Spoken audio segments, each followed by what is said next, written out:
Hello and welcome to my channel. Today I have a very exciting video. I'll be creating my own tag video. So I came up with a bunch of questions, and this is of course open to anybody who wants to participate in this tag and to just have some fun. So this is for all the makeup indie lovers out there that love to support smaller brands. I personally get more excited about new indie makeup releases than some of the larger brands. There's 9 questions in total. I hope it's not too long, so let's get started. The first question is, what does indie mean to you in terms of handmade, private labeled, and independently owned? I'm starting off with a hard-hitting question. I've just been really curious about people's thoughts on this because when I first discovered indie makeup, it was on Etsy for the most part, and I always thought indie, which is short for independently owned, meant that it was one person kind of running the show, and either them and like some family members or friends working on these and kind of creating the products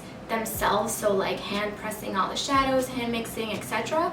But my view has definitely changed quite a bit, and I think people just kind of define what that means to them, because in a sense independently owned would refer to, for example, like Fenty, even though they're in Sephora and they're a large brand that is owned by a parent brand, it is technically run by Rihanna. Or another example is Melt Cosmetics. They started out pretty small, but they've expanded so much that they're now available at Sephora. So they're still technically indie, they're just more available now to people. So to me, independently owned means if it's owned by somebody.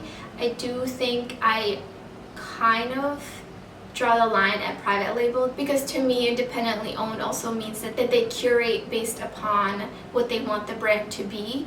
So if a brand that is independently owned by one person is having palettes that all look the same, made in China somewhere else, I don't think to me that would mean they're still indie, even though you're supporting one person. It's not a unique product to that brand that the person owns, if that makes any sense. And another example would be Huda Beauty. I think a lot of people don't view her as indie because it is such a huge brand, and because they've been in Sephora for such a long time, so they're readily available. But technically she does own the company, so it is independently owned, and she also customizes the products to what she would like, so the palettes are custom, so you wouldn't find her palettes elsewhere. So I kind of stay away from private labeled independently owned brands. And the next question is, what are your top 3 favorite indie brands? And this required a lot of thought, but definitely Sydney Grace, Menagerie Cosmetics, and Melt Cosmetics. And even though Menagerie doesn't have a wide variety of products, like they don't have a foundation, concealer, powders, etc., which they will eventually, so I think I just love them as a brand.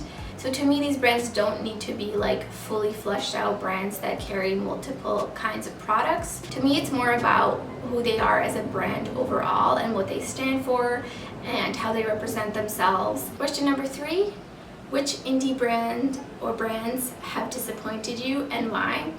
So this one, I'm going to be making a separate video on this, so I'm just going to be quickly mentioning. And one of them is JD Glow. I don't like how they come out with products and then they sell out, and then the next restock they reformulate and then it doesn't get addressed at all, and that just doesn't seem fair to me, to the people who bought the first batch, and clearly something must have been not perfect about it, that they changed it, and it's not fair that they were paying full price for that product to just, end up having something that's not perfect. And that happened to me with their glitter liners. I purchased 8 of them, and then like a month later they released a new improved formula, and I thought that was really kind of unprofessional, in a sense that they didn't even address the fact that all these other people bought the first batch that was a different formula. And then another thing is, I bought their multi-chrome eyeliners, the ones with the brush tip, and I didn't use them for many months. I've had them for a year, and I just recently opened them and they smell like straight up alcohol and mold. It's just awful, and it doesn't say anywhere on the website what the shelf life is, and I think that's kind of shady. And I have some similar formula liners from Nabla, and I've had them for longer than I've had the JD Glow, and they're still perfectly fine. So I just think, I understand that they're indie brand, but I do think that they need to be a little bit more transparent. And then there's another brand, if you follow me on Instagram, you will know. It is NB Boutique, and she changed her shop name to Monique Boulay, which is her name. And I think that alone should tell you something, because there was a lot of drama. She was selling products that were not safe for the eyes, and then she finally took them down after people were telling her this is not okay. But then she was trying to sell them through her DMs on Instagram, which I think is super shady, and she clearly doesn't care. I purchased a $45 palette that, come to find out, she used some cheap Hobby Lobby glycerin, and basically what happened is the pens rusted, and I will insert a photo. And I bought that palette in November of last year, and I messaged her about it, and she wanted to send me a new one, and I asked her for a refund instead, and she said no. And I understand a long time has passed, but this should not be an issue whatsoever. I've also heard from other indie brands that eyeshadow should never be formulated with glycerin if there is no preservative. So she's clearly not using any preservatives. Doesn't seem like she knows what she's doing, and she's selling these palettes for crazy prices on Etsy, and I really think she needs to go out of business. And I know a lot of indie brands are afraid that she's kind of, giving the whole indie makeup kind of a bad name because she's being shady and not putting out quality content, which is not reflective of other indie brands. Question number 4 is,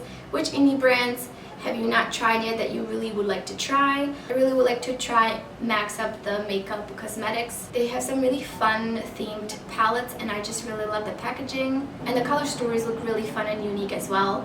The next one is Lethal Cosmetics. Everybody has been raving about them, so I'm really interested in them. I do love their branding, and I think they do a really good job as a brand to represent themselves, and I'm just really curious to try their eyeshadow formula. And another one is Kaleidos Cosmetics. They recently released this new trio of palettes that everybody has been raving about, and they just look absolutely beautiful. I love the marble packaging, and they look super pigmented from the videos that I've seen of people using them. And definitely the purple one with that metallic blue shade is calling out to me the most. I just haven't bit the bullet yet, even though they're not that expensive, because I do feel like I have similar shades in my collection. But I could go on and on because there's so many great indie brands out there. Question number 5 is, if you could own an entire product collection from one indie brand, what brand would it be? And mine right now, hands down, is Clionadh Cosmetics. They're a Canadian-based brand, and I've been trying out their stained glass collection recently. I bought 6 shades, and I'll be doing a video that will probably go up after this video, and I absolutely love them, and that is the collection I would love to have to play with. It sounds amazing, and I would just probably look at it and swatch it all the time. And question number 6 is, what unique product and or concept have indie companies brought to the table that big brands have not? And speaking of which, I think multi-chromes is something that have come out from indie brands that I absolutely love, and I think are super unique, and I'm still waiting for larger brands to come out with. But I feel like they might not see too much profit in it because the ingredients are so expensive to make. But it's definitely a product that stands out to me the most and that captured my attention the most from indie brands, because there's quite a bit of indie brands that have these, such as Darling Girl, Notoriously Morbid, Dawn Eyes, Farinay, and etc. The list goes on. Question number 7, what are your 3 favorite products that you own from indie brands? This doesn't have to be 3 separate indie brands or just one indie brand and all 3 products from it. It's whichever you like. I haven't tried all of the Clionadh multi-chromes yet, so I can't say those quite, but I have used quite a bit of the Dawn Eyes Cosmetics, the loose pigment multi-chromes, and I love them, so they're definitely one of the products. And then Divina matte eyeshadows. I mean, the formula is just so good. I couldn't believe it when I first tried a Divina matte eyeshadow. I think it blows a lot of the larger brands and their formulas completely out of the water, like just really good. And for the 3rd product, I had a lot of trouble trying to narrow this down, but I think the Menagerie Cosmetics Feral palette, I just love the colors in there, and the formula is amazing. The shimmers are beautiful, the mattes blend out really nicely and they're super pigmented. Question number 8 is, if you could collaborate with one indie brand, which one would it be and what would you create? And mine is once again Menagerie Cosmetics, and I would love to create a bunny themed palette. If you know me in real life or on Instagram, you know I love bunnies. I have a pet bunny named Daisy, and I think it'd be super fun, and I would love to see the illustration that could be created for the cover of the palette. And the last question is, what is one thing you wish indie brands did more of? This could be really anything product-wise and other. So for me personally, I wish that indie brands would come out with some pencil eyeliners and gel eyeliners as well as some mascaras. I think that would be really fun. And also I would love to support indie brands even more and being able to buy even more products from them, because I feel like right now there's some products that I can't find that are from indie brands. And then non-product related wise, I wish indie brands in general would feature more artists on their pages. I see a lot of indie brands just posting swatches, other people's swatches, their own swatches, just all the time, plastering it.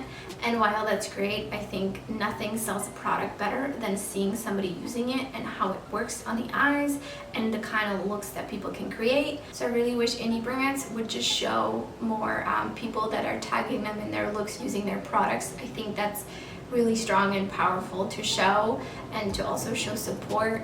I think a lot of the larger brands that are so successful, the reason in part is because they do repost looks. Take Anastasia Beverly Hills, for example. They always repost looks of people using their products, and I think that is very effective marketing wise. So I definitely think indie brands would also benefit from that. And that is all the questions. I can't wait to see your answers and your videos. I will create a playlist for this tag so we can all add the videos in it so that everybody's videos are easily accessible to watch. Thank you so much for watching, and I hope to see you in my next video.